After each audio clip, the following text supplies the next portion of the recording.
안녕하세요. 부자를 꿈꾸는 운동선수 배이몽입니다. 오늘은 인천 송도에서 센스 부동산을 운영하고 계신 김성희 대표님을 모시고 부동산 초보들을 위한 부동산 거래 방법과 2021년 가장 핫했던 인천 송도 부동산에 대해서 한번 알아보도록 하겠습니다. 자, 대표님 한번 소개 한번 부탁드리겠습니다. 네, 안녕하세요. 반갑습니다. 저는 송도 풍림아이온 1단지에 있는 송도 센스 부동산 대표 김성희입니다. 반갑습니다. 네, 반갑습니다. 네. 먼저 네. 저도 너무 궁금하고 또 많은 분들이 또 궁금하신 부동산 얘기를 한번 해볼 텐데요. 먼저 네네. 대표님께서 공인중개사 자격증을 취득하게 네. 된 계기, 아니면 뭐 부동산에 이제 입문하게 된 뭐 시기나 계기가 어떻게 되는지 한번 말씀해 주실 수 있을까요? 네. 제가 이제 직장을 다녔었는데요. 직장 다니면서 좀 생각을 해보니까, 내가 살고 있는 이 집이 재산 가치를 해주면 좋겠다, 이런 생각이 들더라고요. 그리고 또 그것을 가지고 재테크를 하거나 아니면 나중에도 내가 지킬 수 있으면 더 좋겠다, 이렇게 생각이 들어서 제가 중개사 공부를 하게 되었습니다. 그렇군요. 네네. 2021년에 부동산이 가장 핫했잖아요. 네네, 맞아요. 그래서 부동산을 모르시는 분들도 부동산 나도 한번 해볼까? 많은 분들이 부동산에 관심을 가지기 시작하셨는데, 네, 맞아요. 근데 저도 그래요. 사실 부동산을 하고 싶은데 부동산에 입문하려면 가장 어떤 걸 먼저 해야 되는지 그게 가장 궁금하거든요. 제가 생각하기에는 첫 번째는 뉴스를 많이 보시라는 거예요. 네, 경제 뉴스 보고 그다음에 정치 흐름도 좀 보시고 이렇게 해서 뉴스하고 가장 근접하다고 보시면 되고요. 네. 그다음에 두 번째는 정보를 많이 아는 겁니다. 그래서 뭐 학원을 다니시든지 아니면 지인을 통해서 알든지 아니면 요새는 매체들도 많아서요. 어떤 매체를 통해서 공부를 한다든지 해서 스스로 조금 깨우치는 게 좀 뭐 중요하다고 생각합니다. 처음부터 네.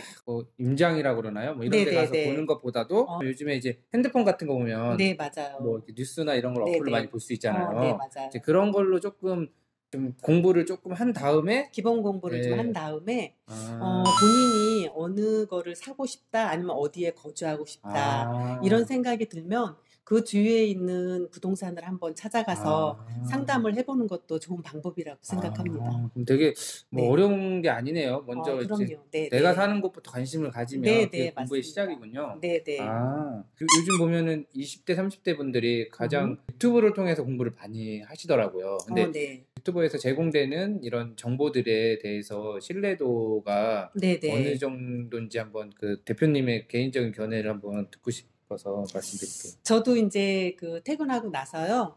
그 어느 정도 시간이 되면 그 유튜브를 좀 보는 편이에요.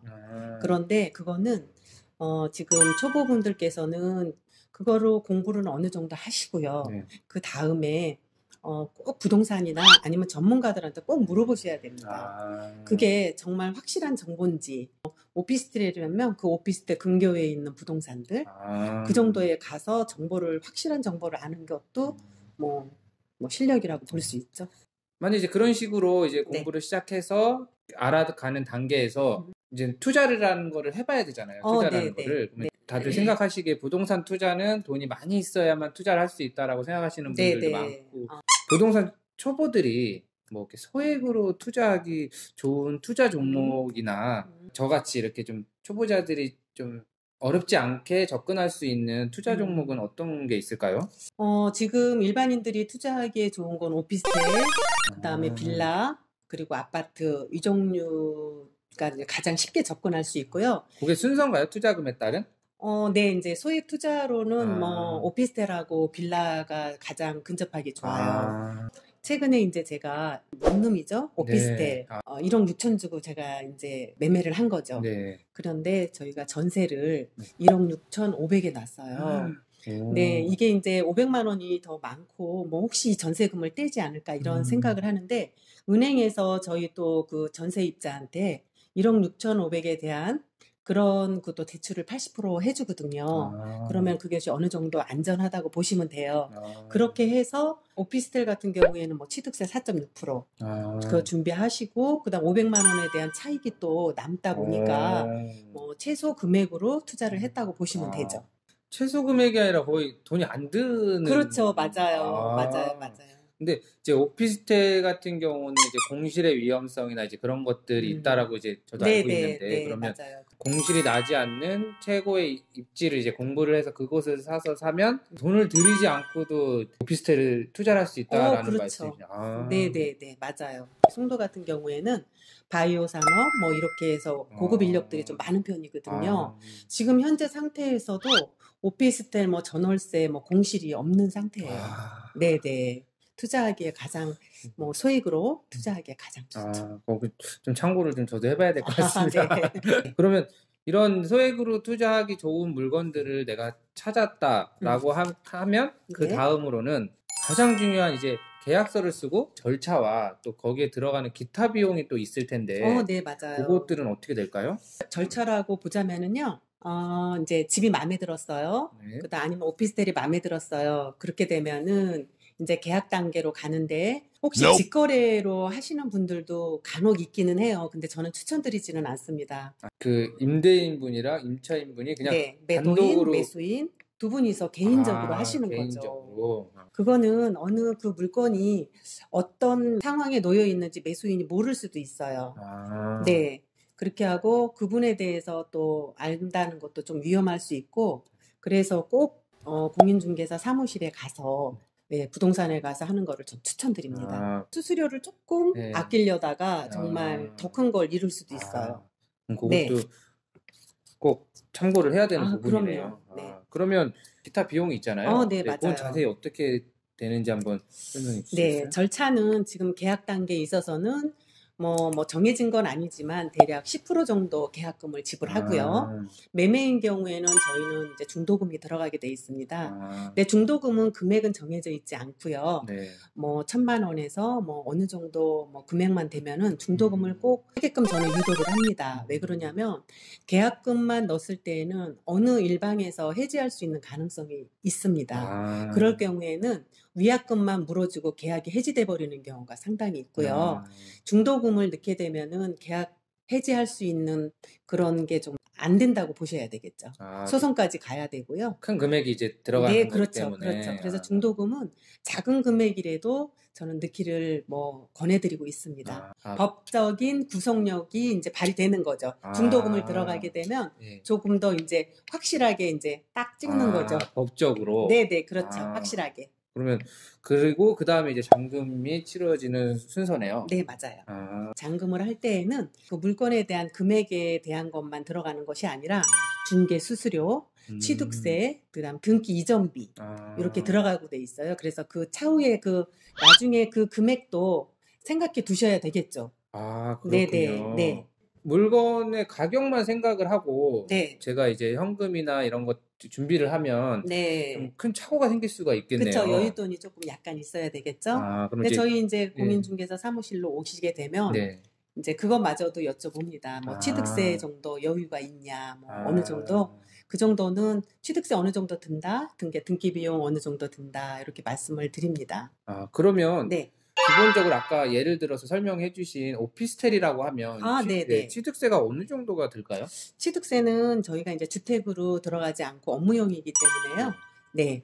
그 건축물 대장상 업무용으로 돼 있어요. 그래서 4.6%. 4.6%. 네네네. 그 금액에 대한 4.6%고요.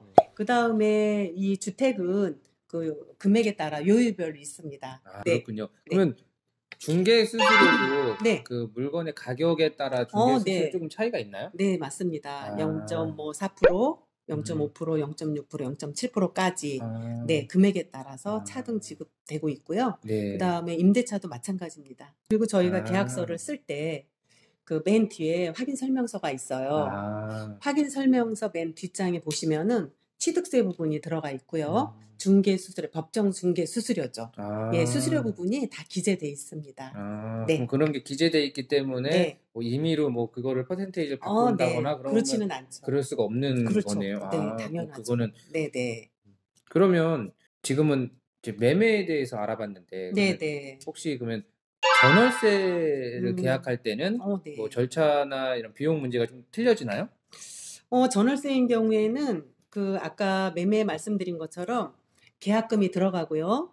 전월세인 경우는 중도금이라는 게 있을 수도 있고 없을 수도 있습니다. 근데 거진 없다고 보시면 되고요. 그리고 이제 잔금으로 그냥 갑니다. 그 대신에 중개 수수료만 발생하고요. 네, 취득하는 게 아니기 때문에 취득세나 뭐 등기 비용은 들어가지 않고 있습니다. 그러면 전월세 거래에서 계약 시 팁이나 아니면 주의해야 될 사항들이 좀 있을까요? 주의해야 될 사항은 그 만기 전에 중개 수수료를 누가 낼 것인가를 조금 생각해 보실 필요가 있어요. 그래서 만기 전에 어느 일반 당사자가 해지를 하게 되면 해지하시는 분이 중개 수수료는 내게끔 돼 있습니다. 나가면서. 그런데 세입자가 나간다 했을 때 만기 전에는 세입자가 중개 수수료를 내고요. 그 다음에 2년 만기가 되었을 때는 임대인이 중개 수수료는 내게끔 돼 있습니다. 이런 부분은 제가 특약사항에다 항상 넣고 있는 부분이에요. 나중에 이제 분쟁이 일어나지 않게끔. 네, 그거 부분이 있고. 두 번째는 수리 부분입니다. 네, 그래서 들어가기 전에 수리를 어디까지 임대인이 해줄 건지 그 부분에 대해서는 꼭 짚고 넘어가야 되고요. 그 다음에 중개사들도 그거에 대해서는 꼭 이제 특약사항에 항상 쓰게끔 돼 있습니다. 그렇더라도 그게 중개인이 거기서 살아보지 않았기 때문에 알 수 없는 부분이 있어요.